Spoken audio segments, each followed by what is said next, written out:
This is the other article I want to talk about that you brought to me, and I actually really liked it because we've gotten comments about all the non-comic book stuff, basically anything outside of mainstream Hollywood. So I thought this was a really good article here. This is from USA Today, and this says, Money Heist, Lupin, Squid Games, how Netflix's non-English shows became global hits. And I think that's absolutely... Yeah, right. They're really good. Have you watched Lupin? I haven't watched it. It's French. That's on my Lupin's on my next watch list, and I'm gonna restart Money Heist because I watched season 1 all the way back when it came out, and kind of felt like I was in just like I couldn't even afford. I was so poor at the time I couldn't even afford Netflix, so I never got past season 1. So I think I'm gonna rewatch that. I'm gonna watch Lupin. Hell Games. Hellbound was really good. Squid Games was like a phenomenon, really good. Right? So, yeah, but Lupin is really good. I love it. Like if you want like if you want like a black James Bond, that's what you get. Like even though he's not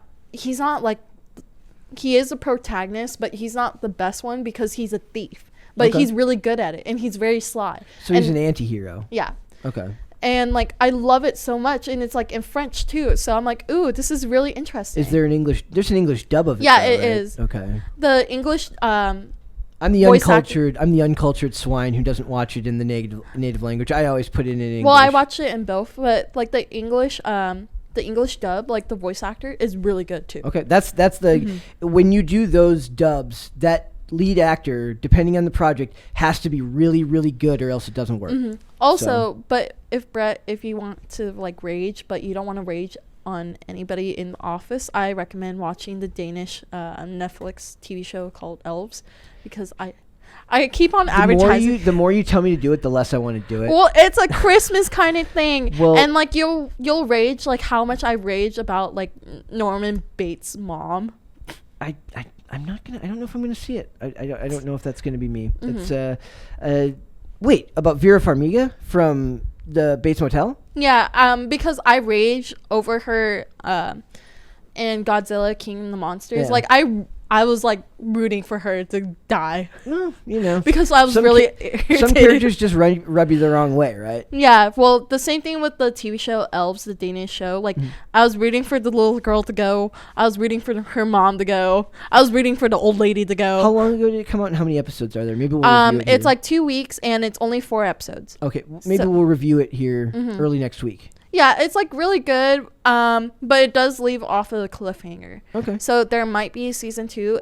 It was ranked number 4 in the U.S. We'll see. On Netflix. Okay. Well, let's see what this article tells us about why these shows are succeeding, because they clearly are.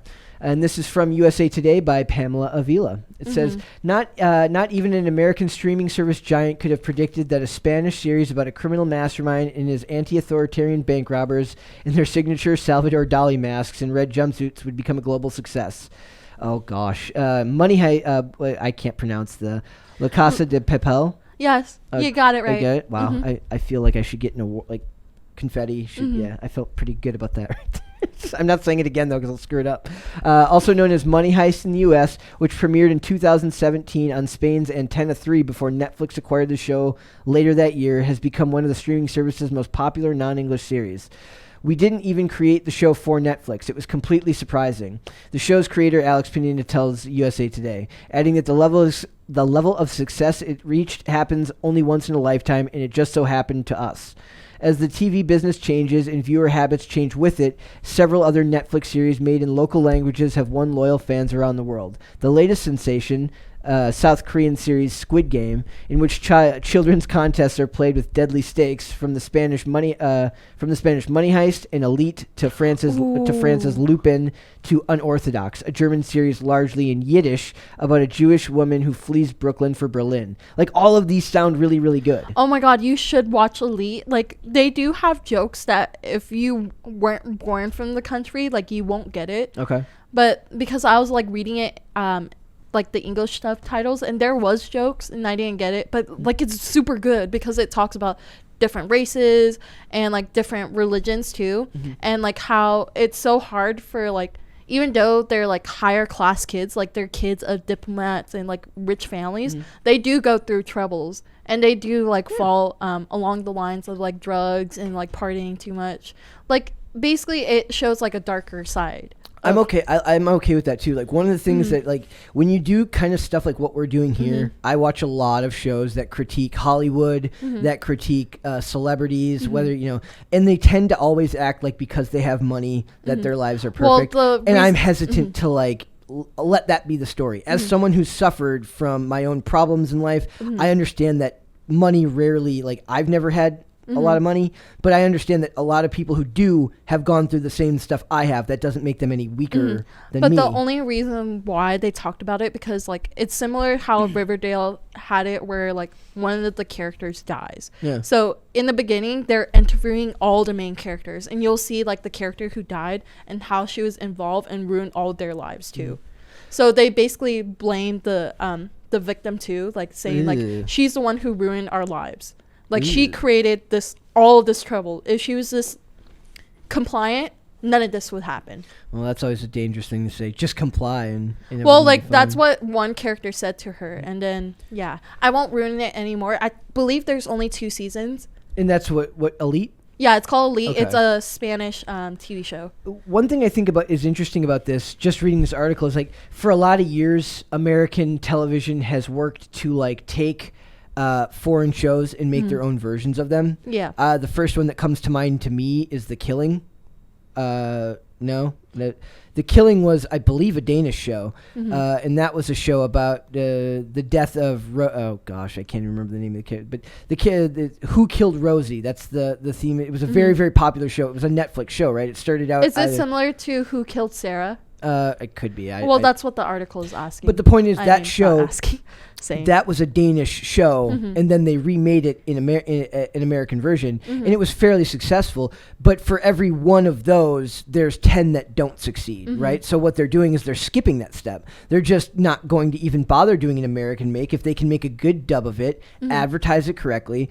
Americans can then watch that version. Then they bypass all the crap having to deal with American writers, modern day American sensibilities, which audiences prove time and time again just aren't what writers are putting out in a lot of American cinema right now don't resonate with people watching it. Yeah. So people in other countries are telling stories that seem to be more timeless and have a lot more to offer. So they're just skipping the step of making the remake for America, and we're just watching the version that came out from the foreign market. That's true. Same thing with this TV show. I love it. I don't know if you're familiar with it. It's called Being Human.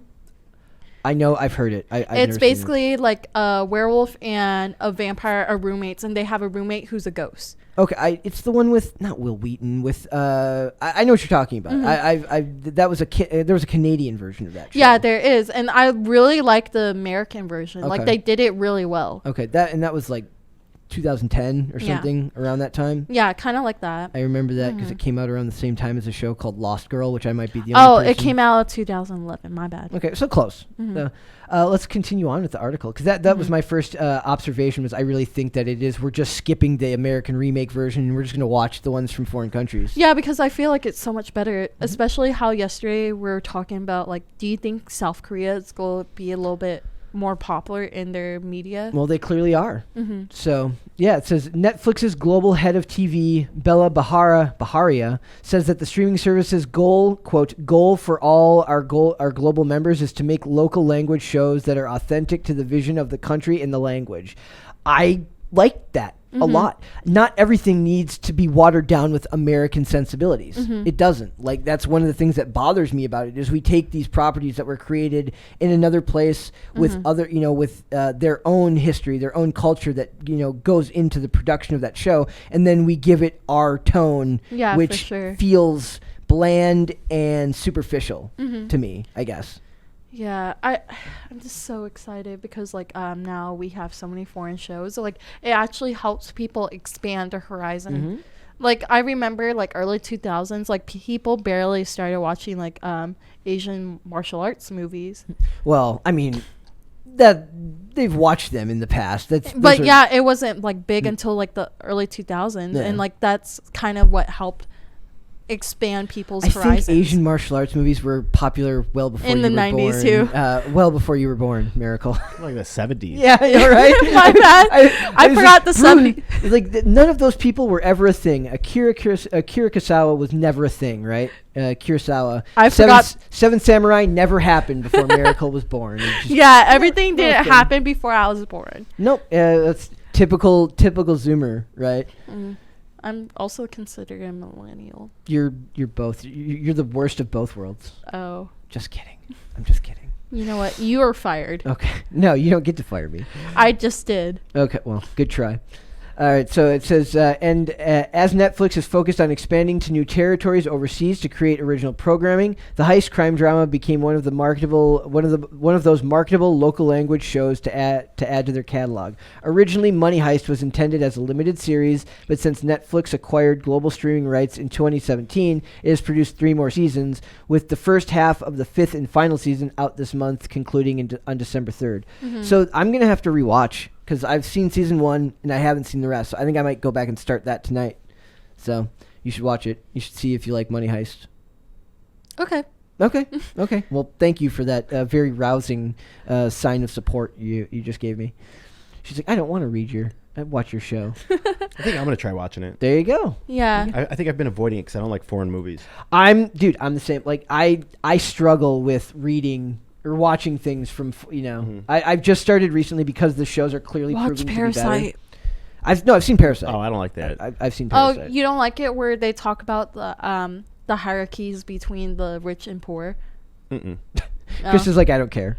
Yeah, because like I actually like the concept. The Simpsons like made a parody of it, but then they butchered it at the end. But like they did talk about like, yeah, let's basically scam the rich family, thinking we're different people, and then slowly like use their property as our own. I mean, it's good. It's good subject matter. I just don't know if it's necessarily like that movie's fantastic. It is, but it's just not necessarily something everyone's going to want to watch. Yeah, it doesn't have quite the because it's psychological thriller, right? I mean, I guess that would be technically the genre.